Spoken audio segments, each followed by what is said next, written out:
I'm going to show you what to do with a rat bait station, and again, this is going to depend on the product that you use, but how to install a rat bait station, how to put the blocks inside of it, and some of the things to think about when you're doing that. So you've got a key here. There's a variety of different kind of rat bait stations. For this one, we've got our logo on that so people know who's doing the service. You got a special key here, just to push and twist. Open it up. According to the label for contract block, as far as a rat bait station goes, if you're treating for them, you can put 3 to 16 blocks per station, about every 15 to 30 feet. And so for a case like this where we've got a lot of mouse entry points, a stone foundation wall, you're going to want to be a little bit more aggressive. So 16, or at least as close as 16 blocks per station is going to be something that you're going to want to look towards. So this is a contract block, 1 ounce.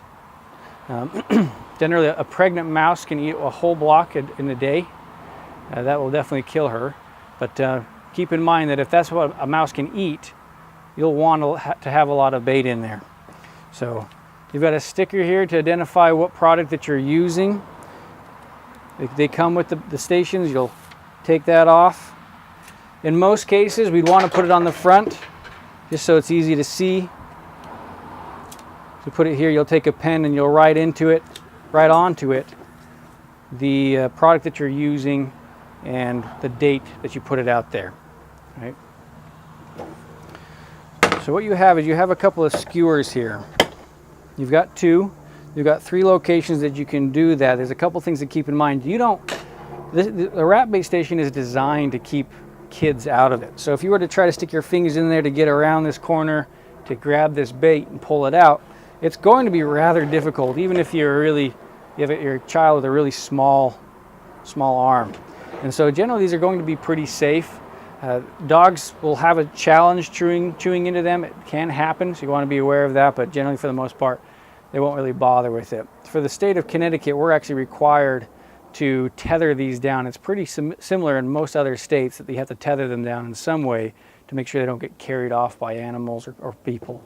The way that we do that is we install a tether here, just like that, through the hole in the bottom, and we'll install that into the ground. We'll show you how that's done here in just a minute. As far as putting the baits on the station, or baits in the station,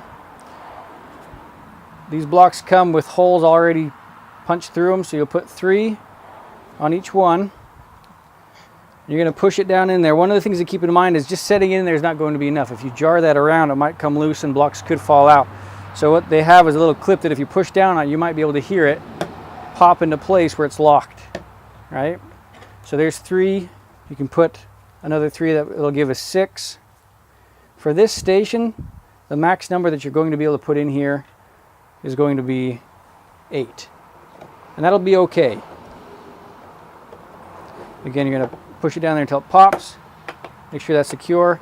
And then use these 2 middle skewers. They can be removed if you want them to, but I'm actually going to use them this time. Just going to push them down inside of there. Make sure they're getting held into place. Like that. It's going to be pretty difficult for these baits to be jarred loose. Close it up. Make sure it's locked shut, and you're ready to install it.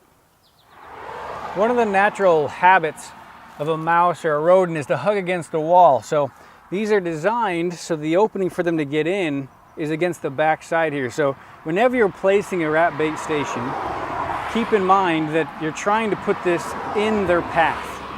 So over here, if you remember this is where we did an exclusion job. I know that mice have been moving around in this location. So naturally, I'm going to want to put a bait station where they're spending a lot of their time. I also chose this location because it's kind of secluded, it's hidden. People aren't going to be able to see this very easily unless they're looking for it, or at least unless they're in the area. A lot of people aren't going to see it from these bushes, and so putting it in a location like this is generally going to be more acceptable and effective. So this is your rat bait station installation rod. This is your tether. Now keep in mind that the design for this is to keep it from getting moved or relocated. And so the tip of this will go into the hole. You pound it into the ground like that.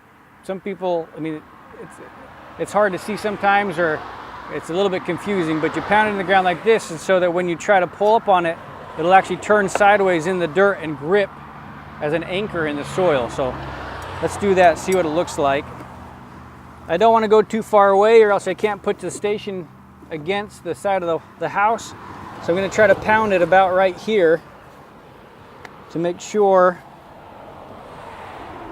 that it can snug up against here.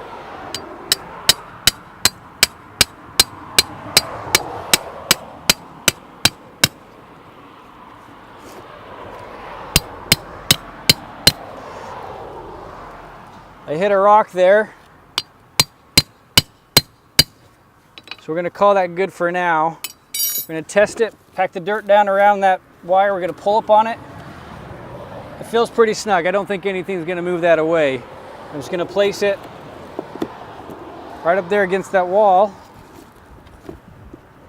so that when the next time a mouse comes in this area, they'll find that bait and they'll eat it. Pretty simple as far as installation goes. Each time you do a seasonal service, make sure you check those. I have a key for these on my keychain. And so it's one of those things I do on my first pass around and wiping down spider webs and looking for exclusion points and checking the termite monitors. I'll open these up as well to see what kind of activity is in there, and I'll plan to restock those each time I go out. And that's that.